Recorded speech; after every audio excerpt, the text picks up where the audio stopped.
Hello guys, study for happiness में आपका बहुत बहुत स्वागत है। तो आज हम लोग अपना फर्स्ट क्लास कर रहे हैं हिंदी साहित्य की। जो फर्स्ट टॉपिक है हिंदी साहित्य का इतिहास, यहाँ से हम लोग शुरू कर रहे हैं। वैसे मैंने ये इतिहास पहले भी करा दिया था, है ना, लेकिन मैंने अपने नोट्स बनाए थे खुद ही। इसमें आपके जितना भी है गाइस छोटा सा वीडियो होगा, पर इसमें पूरा इतिहास कवर है जो हिंदी साहित्य के महत्वपूर्ण इतिहास से पॉइंट्स आ सकते हैं। फिर इसके संबंधित कुछ ग्रंथ और जो रचनाकार होंगे जो इम्पोर्टेंट पूछे जाते हैं या उनमें से आते ही आते हैं, है ना, तो वो हम अपनी नेक्स्ट वीडियो में करेंगे गाइस। तो अभी आपका जो जिसने पहला लिखा दूसरा लिखा उसका क्या जो इम्पोर्टेंट है सन वगैरह, हम वही इस वीडियो में कवर करेंगे गाइस। चलिए स्टार्ट करते हैं गाइस। तो हिंदी साहित्य का इतिहास गाइस, सबको ही पता है ज़्यादातर, अब क्योंकि रट्टा ही लग गया है। हिंदी साहित्य का इतिहास गारसदा तासी ने लिखा था गाइस। और ये किस में लिखा था गाइस? फ्रेंच भाषा में लिखा गया था गाइस। और यह इस गारसदा तासी ने जो लिखा था वो उनकी पुस्तक का जो नाम था वह था इस्तवार दाला लैतोय एंदुई हिंदुस्तानी गाइस। ठीक है, हिंदुस्तानी वाली थी, वो शिव सिंह सेंगर की थी। तो गाइस ये फर्स्ट आपको याद रखना है, लेकिन ये हिंदी में नहीं था गाइस, ये था फ्रेंच भाषा में। और इसको दो भागों में गाइस, ये कई बार पेपर में पूछा गया है सन, है ना, ये दो बार है ना आपका कब है ना, इसको 1839 और 1847 में प्रकाशित किया गया था गाइस। ये आप ध्यान रखेंगे, इसके दो भाग जो प्रकाशित हुए थे वो 1839 और 47 में प्रकाशित हुए थे गाइस। ये अभी के टीजीटी में भी आया था गाइस क्वेश्चन। और ये किसने, ये वैसे इंपॉर्टेंट नहीं है, ये कहाँ से है ना मुद्रित किया गया था, ये कहाँ से प्रकाशित किया गया था? ये ब्रिटेन और आयरलैंड अनुवाद समिति ने इसको पेरिस से मुद्रित किया था। लेकिन गाइज ये इम्पोर्टेंट नहीं है, ये नहीं पूछेगा कि ये किसने, कौन सी अनुवाद समिति ने कहाँ से मुद्रित किया था गाइज। लेकिन बाई चांस अगर बन गया कि कहाँ से, तो ये पेरिस से प्रकाशित किया गया था गाइज। अब इसका द्वितीय संस्करण जो आया था गाइज, ये 3 भागों में विभक्त था।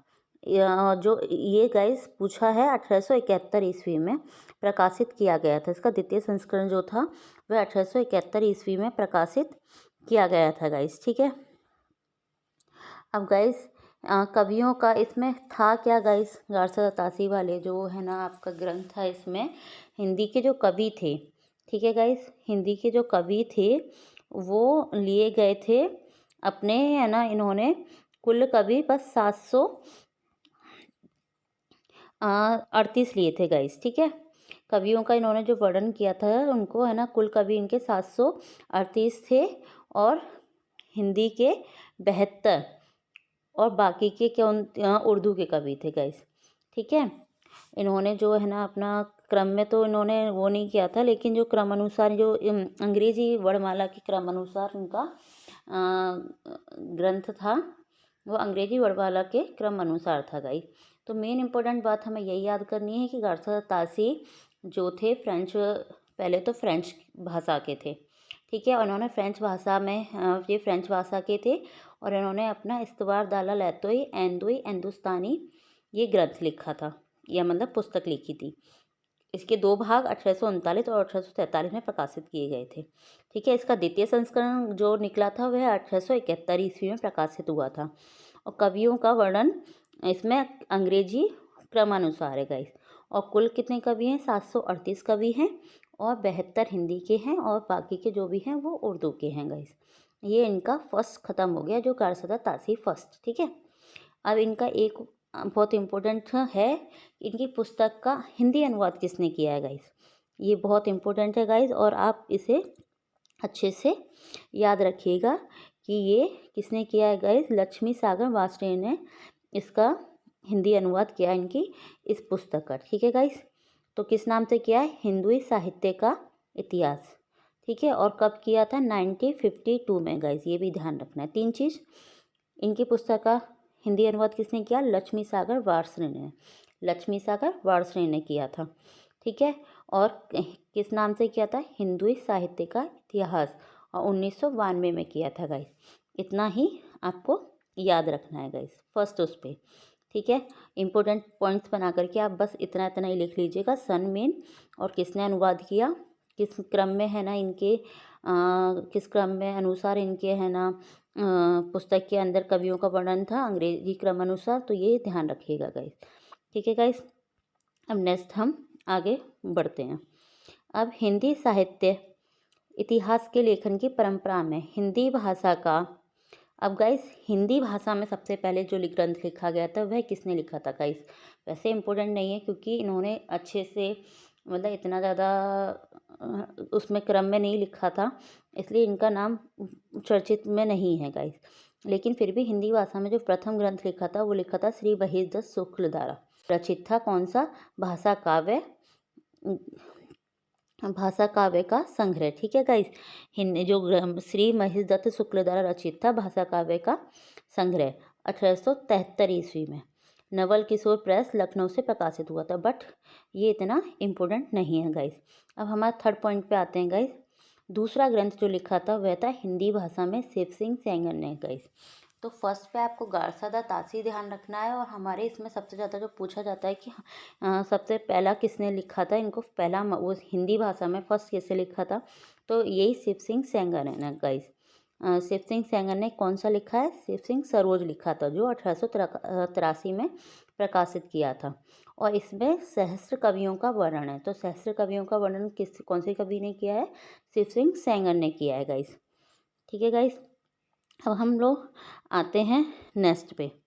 हमारा नेक्स्ट 1888 में पहले नंबर पे गारसादा तासी हो गए, दूसरे पे शिव सिंह सेंगर हो गए। अब तीसरे पे आप लिखो इनको ग्रेसन जी को। ठीक है, अब 1888 ईस्वी में, कहीं कहीं 1883 में मिलता है गाइस, तो मतलब 1888 ईस्वी में गाइस आपका एशियाटिक सोसाइटी ऑफ बंगाल की पत्रिका, ये ध्यान रखिएगा गाइस। ठीक है, एशियाटिक सोसाइटी ऑफ बंगाल की पत्रिका, बंगाल की पत्रिका में ग्रेसन द्वारा रचित the modern vernacular literature of Hindustani का प्रकाशन हुआ था। सही अर्थों में हिंदी का पहला इतिहास ग्रंथ यही माना जाता है। इसमें 952 कवियों को शामिल किया गया है। ठीक है गाइस, तो ये जो ग्रेसन जी ने हैं इन्होंने सही मतलब क्रम अनुसार वर्णन किया था, इसलिए मेन ज़्यादा मतलब इनका भी वो इतिहास ग्रंथ में इनका भी नाम आता है। ठीक है, लेकिन फर्स्ट शिव सिंह, 1187 के बाद शिव सिंह सेंगर आते हैं गाइस। और हिंदी साहित्य में अगर पूछे हिंदी का प्रथम, तो शिव सिंह सेंगर आएंगे। और ग्रेसन भी the modern vernacular literature of Hindustani, इनका ये ग्रंथ था गाइस। और इसमें 952 कवियों को शामिल किया गया था। अब गाइस सबसे important point, doctor Kishori Lal गुप्त ने 1957 ईस्वी में इस ग्रंथ का हिंदी में अनुवाद किया था। कब किया था? 1957 में। और लक्ष्मी सागर वासरे ने किया था गारसादा तासी की पुस्तक का। ठीक है गाइस, तो किशोरी लाल गुप्त को ध्यान रखना, लक्ष्मी सागर वासने को ध्यान रखना गाइस। 1957 ईस्वी में इस ग्रंथ का हिंदी में अनुवाद किया। किस नाम से? हिंदी साहित्य का प्रथम इतिहास नाम से। यह जो ग्रेसन ग्रंथ में कवियों ने जो वो लेखकों का वर्णन किया था वह काल क्रम अनुसार वर्गीकरण किया था, जो इसी की कॉपी से मतलब इसी से फिर जो हमारे हिंदी के जो भी ग्रंथ लिखे गए थे वो फिर इन्हीं को देखा देखी लिखे गए थे। ठीक है ना गाइस, कालक्रम अनुसार ग्रेसन कोई जो मेन हम कहते हैं ना कोई अच्छे काम की शुरुआत होती है किसको देख कर की जाती है, तो वही इंसान यही बने थे गाइस। ग्रेसन ने भक्ति काल को हिंदी काव्य का स्वर्णयुग माना है गाइस। ये हम आगे आपको भक्ति काल वाले में पढ़ाएंगे, भक्ति काल वाले में हम इस चीज़ के बारे में पढ़ेंगे गाइस। काशी की नागनी प्रचारणी सभा ने 1900 से 1911 तक, जो ये गाइस पॉइंट इम्पोर्टेंट है क्योंकि इसमें क्या हुआ था गाइस, जो काशी की नागनी प्रचारणी सभा थी तो इसमें रिपोर्ट पूछी जाती है गाइस। कितनी रिपोर्टों में? वैसे मैंने हाईलाइट कर दिया है, 8 रिपोर्टों में इन पुस्तकों को प्रस्तुत किया था। तो यानी कि सन भी पूछ सकता है एक इम्पोर्टेंट, 1900 से 1911 में इन्होंने टाइम लगाया था, पुस्तकें खोजी थी और 8 रिपोर्ट प्रस्तुत की थी। ठीक है ना गाइस, तो ये 2 पॉइंट्स यहाँ से बन जाते हैं गाइस। ठीक है, अब 1913 में इन सारी पुस्तकों का प्रयोग कर मिस्र बंधुओं ने, ठीक है, मिस्र बंधुओं ने कौन सा? मिस्र बंधु विनोद नाम का बड़ा ग्रंथ 3 भागों में प्रकाशित किया था। इसका चतुर्थ, अब ये इम्पोर्टेंट गाइस, चतुर्थ संस्करण कब आया था इसका? 1934 ईस्वी में। ये आपको याद रखना है कि 1934 ईस्वी में चतुर्थ संस्करण आया था। इसको 3 भागों में प्रकाशित किया गया था गाइस, ठीक है। ये इम्पोर्टेंट हो जाता है आपके लिए। अब आगे बढ़, मिश्र बंधु विनोद में कितने 5000 कवियों का वर्णन है गाइस। जब कोई पूछे कि कौन सी बुक्स में मतलब उनकी 5000 कवियों का वर्णन है, तो गाइस मिश्र बंधु विनोद जो पुस्तक थी उसमें 5000 कवियों का वर्णन दिया गया है। मिश्र बंधु में अब ये तीनों नाम इम्पोर्टेंट्स हो जाते हैं गाइस कि कौन कौन से कवियों को इसमें शामिल किया गया है। तो इसमें गणेश बिहारी, श्याम बिहारी, सुखदेव बिहारी, ये 3 इम्पोर्टेंट हो जाते हैं। अब आपके गाइस गारसा तासी हो गए, शिव सिंह सेंगर हो गए और गिरेसन हो गए उसके बाद। अब उसके बाद आपके आ गए मिश्र बंधु। अब 5वें पॉइंट पे आते हैं आपके रामचंद्र शुक्ला।